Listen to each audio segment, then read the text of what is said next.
Hi everyone, I hope you are great.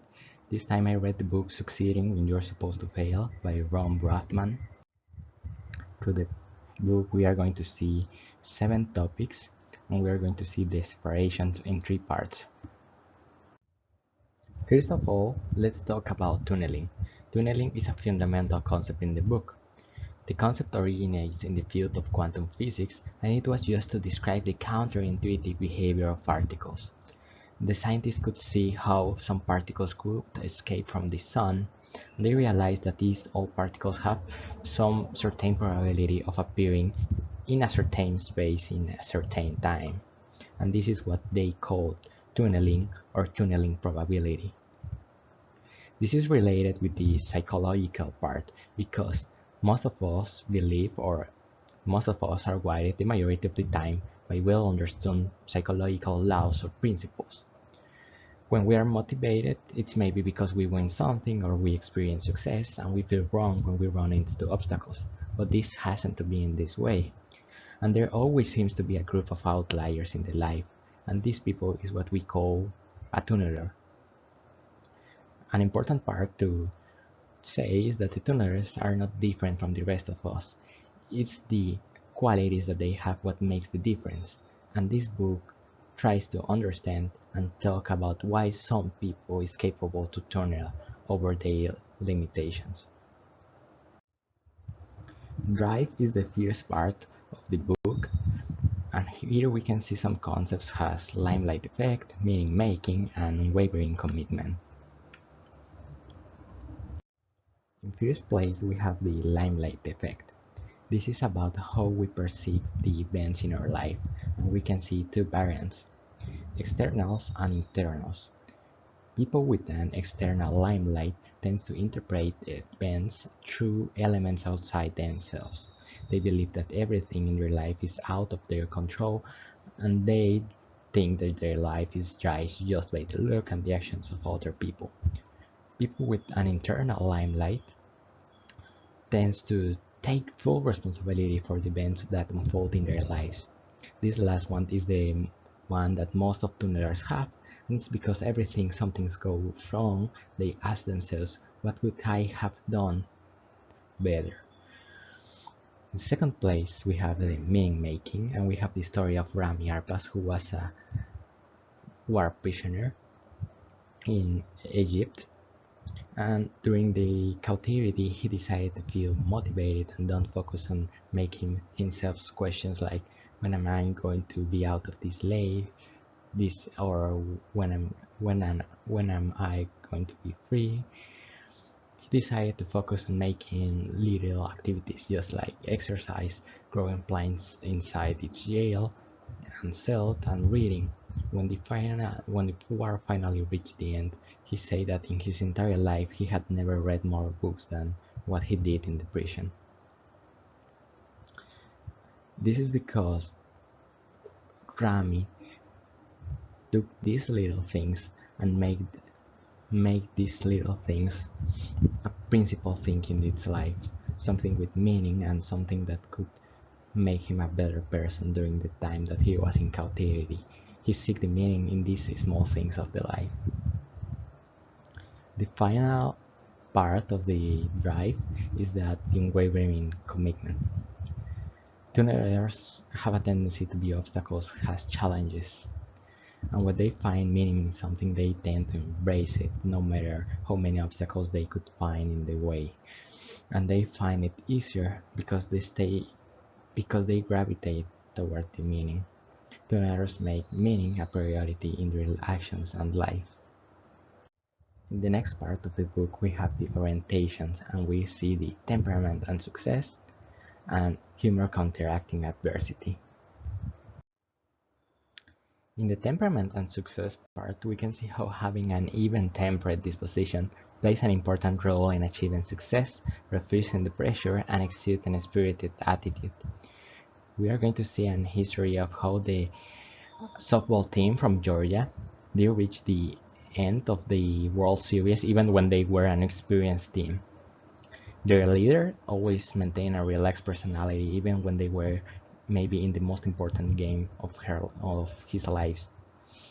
She was always making jokes and laughing, and she knew that the game was probably the most important game of his life, but she didn't let that pressure to lose her mind. And everyone in the state and in the World Series was really surprised about how the team could reach the end even when they were almost inexperienced.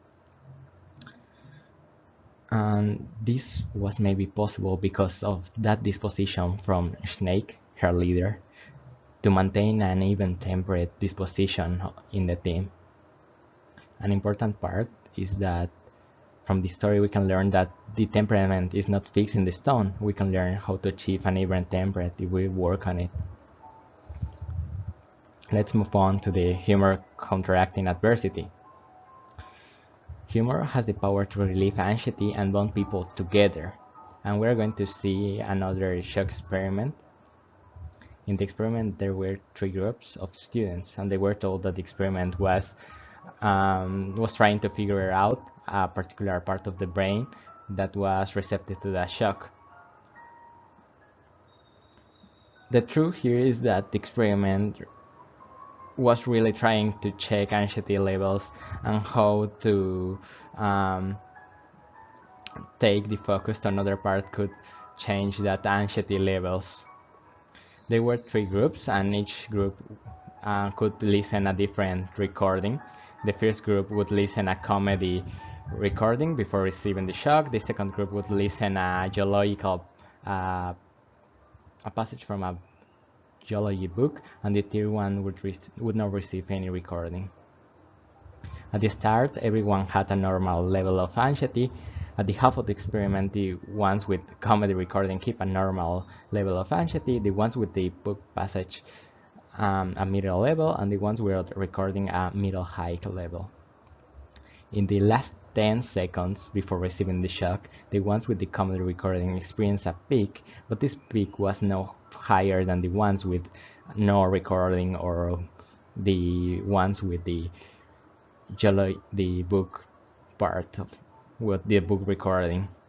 So we could see how having the focus on other thing like humor can be a really good tool for managing these levels of anxiety.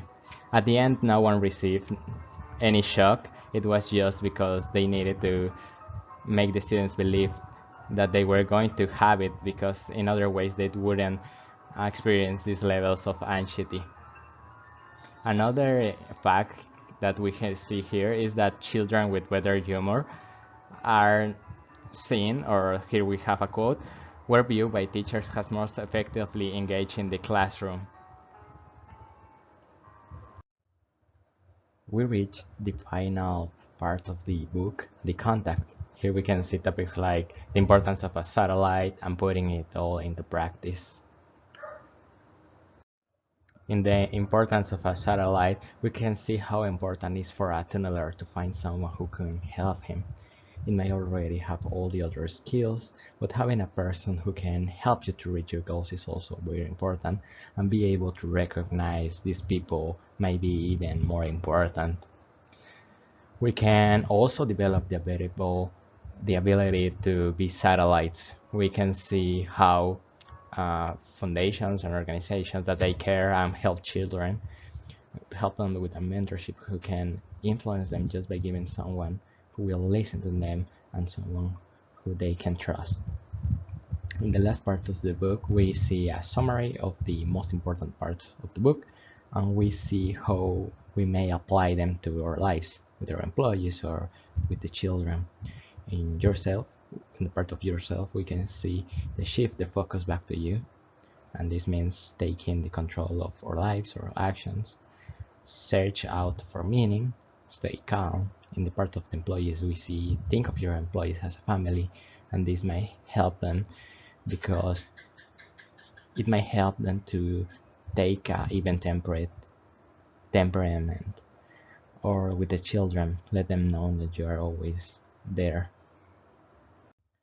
This is all. Thank you for your attention. I just wanted to say for finishing that I learned a lot from this book.